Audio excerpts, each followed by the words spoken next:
Yang harus pertama kali dok, ini kita lanjut ke penanganan atau pertolongan pertama yang kita harus lakukan ketika terpapar gas air mata nih. Dalam kondisi kita udah melindungi diri ya, pakai kacamata, pakai masker. Kabur. Kabur.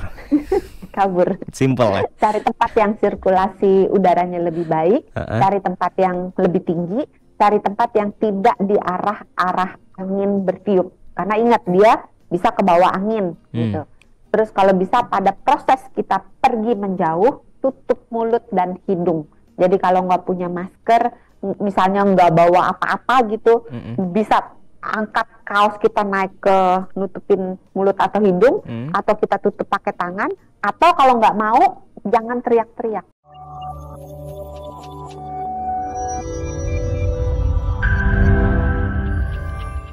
Dan banyak pendemo atau orang-orang yang percaya, orang-orang yang pakai juga kalau odol itu bisa menangkal gas air mata. Makanya kalau Anda perhatikan sahabat Sonora, orang-orang yang turun ke jalan untuk menyampaikan pendapatnya itu pasti akan mengoleskan odol di bawah pelipis mata.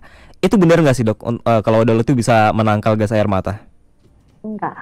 Enggak benar. Serius? Enggak. Walaupun kelihatannya ampuh gitu ya. Iya. Sebenarnya efeknya nggak banyak. Jadi kan kita sudah mengetahui dari segmen tadi satu ya, bahwa semua reaksi-reaksi gejala-gejala yang timbul itu basicnya, dasarnya itu adalah si partikelnya ini yang mengenai tubuh kita, entah masuk ke hidung, entah masuk ke mata, entah masuk ke mulut atau ke kulit. Nah, badan kita kan memberikan respon. Nah, dengan mengoleskan odol memang ada rasa perih-perihnya, mentol-mentolnya gitu kan. Tetapi kan tidak mencegah partikel itu masuk ke dalam mata. Kebayang nggak? Kan reaksi mata berair segala macam, mata merah itu kan munculnya karena partikelnya masuk. Sehingga kalau mau bukan pakai odol, tapi pakai goggle. Pakai apa dok? Kacamata. Goggle. Oh, kacamata. Kacamata yang buat kalau dokter bedah itu yang di sampingnya sini ada karetnya. Wah dokter susah atuh nyari gitu, pakai kacamata renang. Oh bisa juga. Kacamata renang kan padat tuh, di sampingnya itu ada karetnya kan. Nah dengan karet itu kan nutup semuanya. Kalau kita pakai kacamata gini kan bisa dari samping sini masih ada rongga kan. Sehingga udara yang membawa partikel padat itu masih bisa masuk. Kebayang? Kebayang. Nah begitu pakai kacamata renang, semuanya ketutup, air, anggap aja udara ini seperti air gitu, kan nggak bisa masuk mengenai area mata, nggak bisa masuk. Nah itu untuk melindungi mata. Kalau hidung lain lagi. Kalau goggle tuh kacamata renang tapi yang versi lebih gede ya, kebayang. Yang di sampingnya ada penutupnya sehingga udara dari luar tidak bisa masuk ke dalam. Oke, jadi sebenarnya bukan odol, pasta gigi. Sebenarnya pasta gigi itu hanya untuk mengatasi rasa perih aja sebenarnya ya. Sebenarnya mengatasi juga enggak karena sih ya. Sensasinya jadi berubah aja antara perih jadi mentol kan. Oh begitu. Jadi sama kayak kalau kita nyeri pegel-pegel pundak, pegel-pegel apa, kalau kita dikasih jahe atau bukan jahe, kan jahe masih ada antiinflamasi. Dikasih sesuatu yang kita garuk deh, kalau kita gatel, kita garuk kan, atau kita kasih minyak kayu putih gitu. Sebenarnya gatelnya itu bukan hilang, tetapi berubah jadi panas. Jadi kita ngerasanya panas, sehingga sensasi gatelnya berubah jadi panas gitu. Jadi sensasinya aja yang berubah, tapi partikelnya tetap akan masuk. Yang harus dilindungi itu supaya partikelnya jangan masuk. Paham. Oke, tadi mata sebaiknya pakai goggle atau pakai kacamata renang. Apalagi dok? Selain mata kan ada lagi ya, hidung. Kan hidung sama mulut gitu kan. Terus cara paling bagus ya pakai yang dipakai polisi itu. Apa tuh? Tahu kan? Yang masker yang menutup hidung dan mulut. Oh paham. Iya tahu. Namanya respirator. Oh itu namanya respirator dok. Kalau misalnya nggak punya pakai N95. Kalau nggak punya juga mungkin bisa pakai masker bedah, tapi agak susah karena gasnya itu masih bisa tembus gitu. Jadi kalau dan untuk beberapa orang pakai masker bedah kan beli lagi gitu kan. Jadi bisa pakai kain ngakalinnya. Pakai kain, tapi kainnya jangan yang longgar-longgar ya. Jadi kainnya cari yang agak rapat ininya, tenunannya. misalnya pakai kain batik, kain bandana, kain lap dapur gitu kan. Tapi cari yang nyerap air karena dia harus dibasahin. Jadi dibasahin, maskernya dibasahin, ditutup ke mulut dan hidung, itu akan menjadi barrier untuk menetralkan si partikel padat itu, partikel zat padat itu. Cuman masker kain nggak bisa mencegah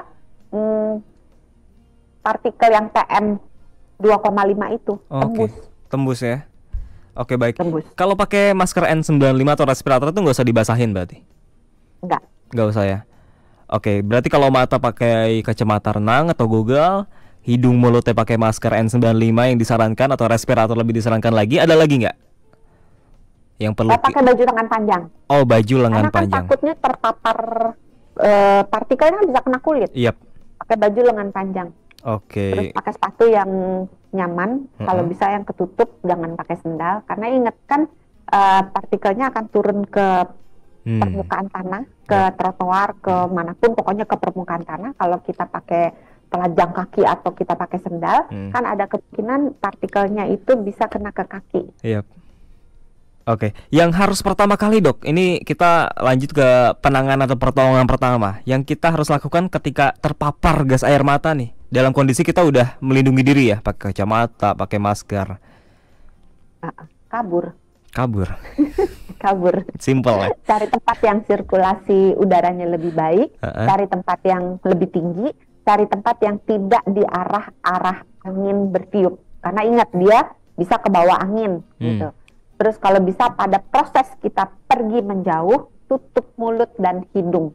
Jadi kalau nggak punya masker, misalnya nggak bawa apa-apa gitu, bisa angkat kaos kita naik ke nutupin mulut atau hidung, atau kita tutup pakai tangan, atau kalau nggak mau jangan teriak-teriak.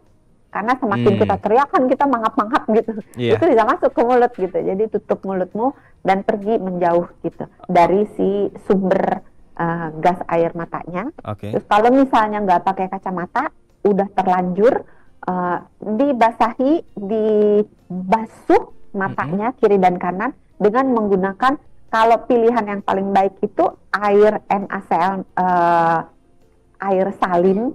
Kalau orang awam mungkin sebutnya air infus. Air infus, NaCl. NaCl ya kan. Kalau infusan itu kan ada yang NaCl gitu ya. Nah pakai itu dibasuhi.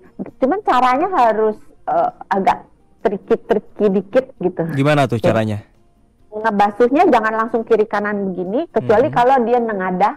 Karena gini, ini kan kalau dia matanya, partikelnya itu ada di mata, maka tujuannya membasuh adalah mengeluarkan partikel ini dari mata, betul ya?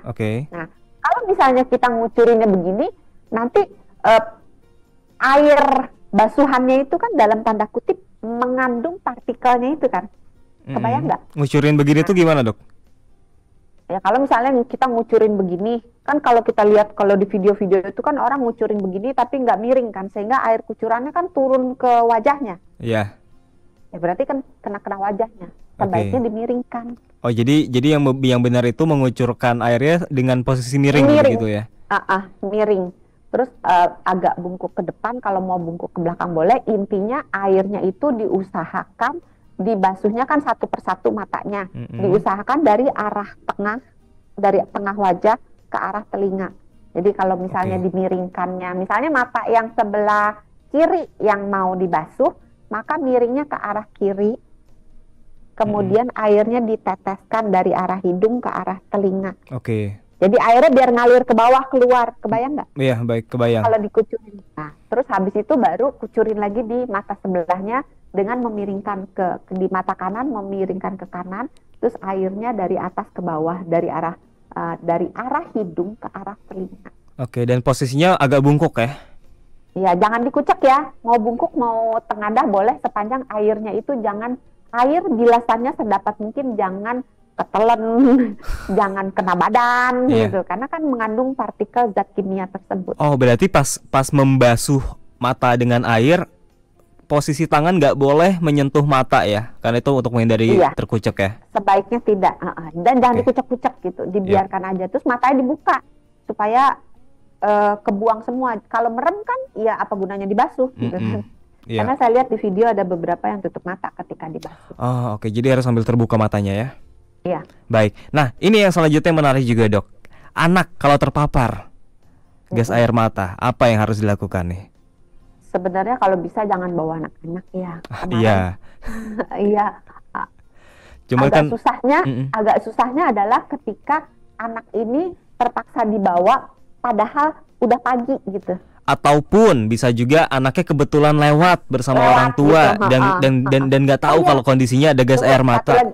Satu lagi tipsnya. Oke. Kalau seandainya bisa, kalau kejadiannya di malam hari atau dini hari, kalau bisa kita keluar di jalan area bekas tempat gas air mata itu diluncurkan, kalau bisa tuh lewat dari jam 10. Kenapa? Supaya si gas-gasnya itu nggak kebawa oleh angin pagi. Udah agak terencerkan oleh udara bebas gitu. Jadi udah konsentrasinya sudah lebih rendah dibandingkan kalau misalnya subuh-subuh atau pagi-pagi kita lewat gitu. Nah, kalau si anak ini kena, tadi bawa ke tempat yang sejauh mungkin, kalau bisa tempatnya lebih tinggi dengan aliran udara yang lebih baik. Terus lihat matanya, kalau misalnya kena, dikucurin, dibersihin dengan prosedur pembersihan yang tadi. Terus pakaian yang dia gunakan itu dibuka dengan cara kalau bisa jangan dilolosin ke atas. Jangan buka pakaiannya dengan ngelolosin ke atas sehingga area pakaiannya itu bisa kena ke mukanya.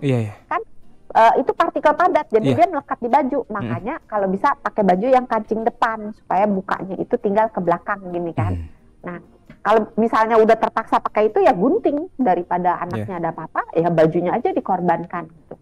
Terus anaknya dimandiin. Terus pada saat terpapar anaknya ditenangkan, karena kalau anak itu ketakutan dia biasanya napasnya cepat sehingga kan makin kehirup banyak tuh.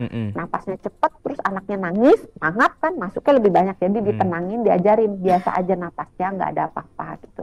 Terus itu tadi matanya kalau bisa ditutup sebelumnya, pencegahan kan lebih baik kan. Kalau bisa tutup, kalau nggak bisa ya udah dibasuh, terus dimandiin, terus jangan lupa kasih minuman, karena orang yang dehidrasi itu cenderung selaputnya kering. Kalau selaputnya kering, selaput mata, selaput hidung, selaput mulut kering, maka si barang partikelnya itu lebih mudah masuk ke dalam tubuh.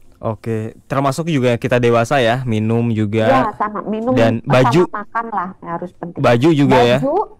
Setelah dibuka itu jangan dicampur, cucinya campur dengan baju yang lain. Jadi buat para orang-orang yang bekerja yang lewat area situ atau para demonstran gitu ya, bajunya itu dicuci terpisah. Jadi begitu pulang tolong mandi, buka bajunya, ditaruh di plastik kalau belum mau dicuci supaya nggak nyebar kemana-mana. Karena ingat ya, partikel bisa kalau kena gerakan atau kena udara dia nyebar lagi kemana-mana.